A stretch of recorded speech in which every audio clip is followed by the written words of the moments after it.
When Darul Islam is restored in the Arabian Peninsula, this is now the most dangerous and potent of all threats to the state of Israel.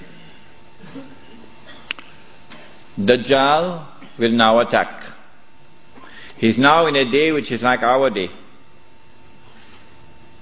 And so we'll see him, a Jew, a young man, powerful, built, curly hair. But I'm not saying anything about his eyes because you understand the hadith about the eyes now.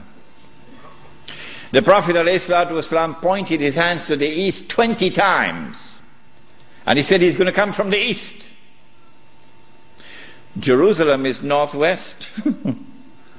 When Israel attacked Jamal Abdel Nasser, although Israel is to the east of Egypt, Israel attacked from the west and destroyed the Egyptian Air Force on the ground in the Six-Day War.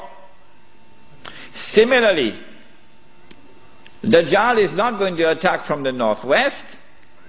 He attacks from the east. 20 times, said Muhammad alayhi salatu wasalam. You can come from the east. When he attacks, he's going to be riding on a donkey, which will travel as fast as the clouds, and which is have his ears stretched out wide. I'm going to Perth, inshallah, on Thursday on that donkey.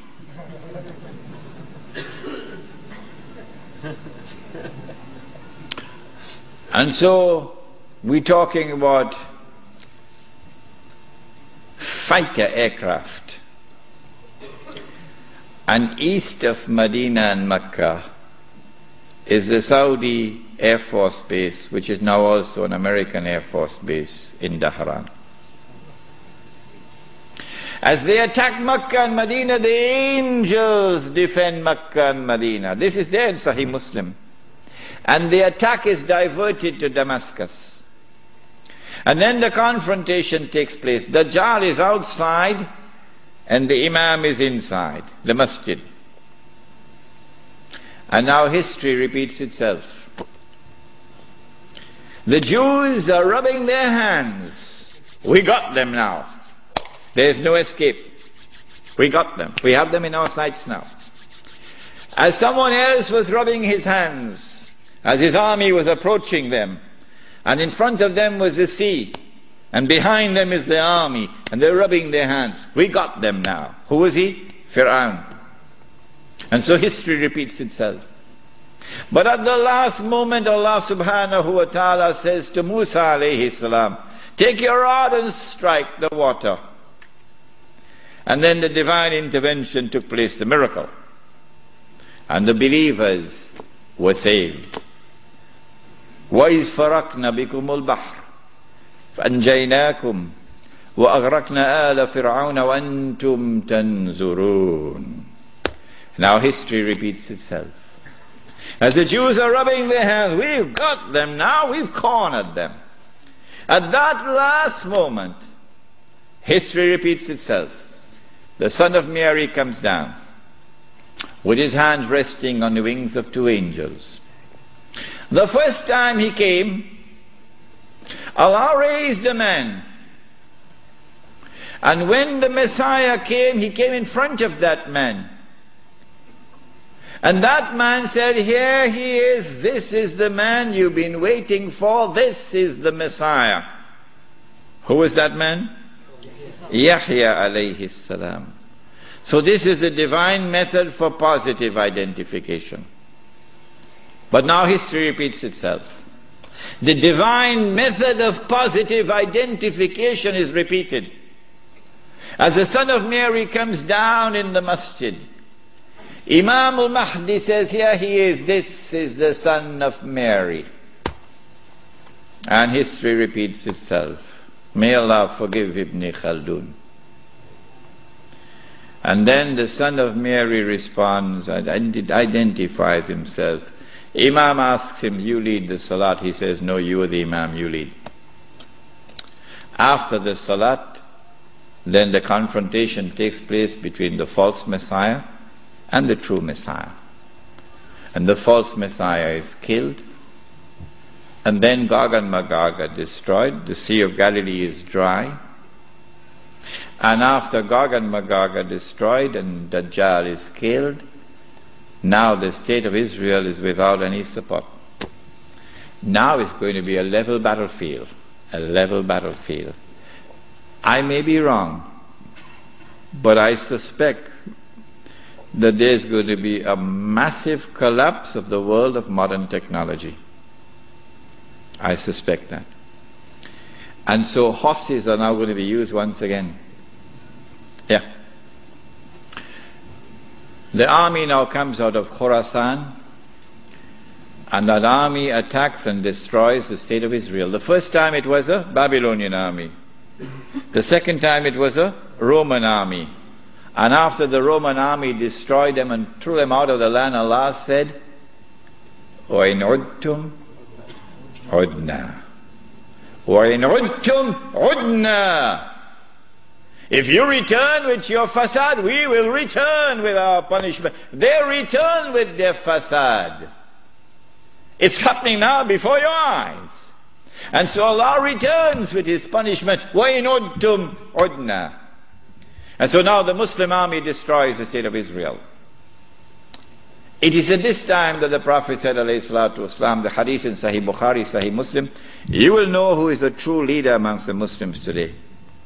Because you'll not be afraid to quote this hadith. And you will know those who betray Islam, because they will never quote this hadith. Never. They'll lose their jobs.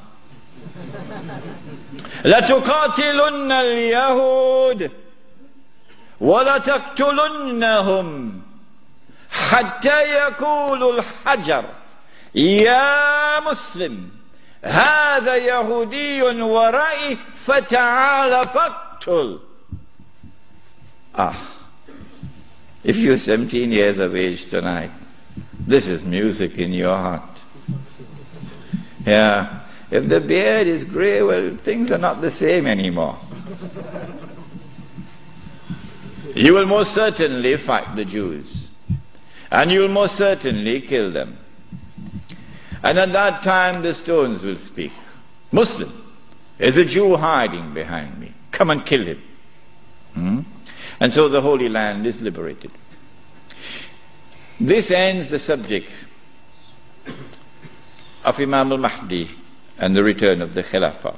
What happens after that we'll pick up in our subject on Jerusalem in the Quran, which will be on Monday night. What I'd like you to do is, if you have any questions, please write them very quickly. We have paper?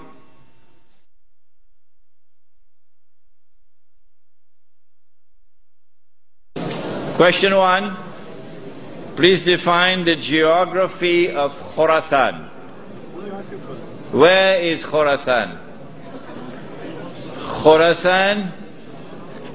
Khorasan, in the time of the Prophet ﷺ, has been researched by the eminent Pakistani scholar Dr. Israr Ahmad, and he has explained that Khorasan is that territory which extends from northwest Pakistan, the Pathan belt, northeast Iran, the whole of Afghanistan, and the territory north of Afghanistan. But clearly Afghanistan is in the heart of Khorasan. No. This territory has one thing distinctive about it, that Europe could never colonize the heart of Khorasan. The British tried when Britain was the ruling state in the world, and the British failed. And then the Russians tried when they had the superpower, the Soviet Union. And after 12 years, the Russians failed. And guess who is trying now? Yes. The war in Khorasan has just begun, Mr. Bush. It has just begun. On that day, when Islam liberates Afghanistan, I believe it is that army which will be unstoppable until it reaches Jerusalem.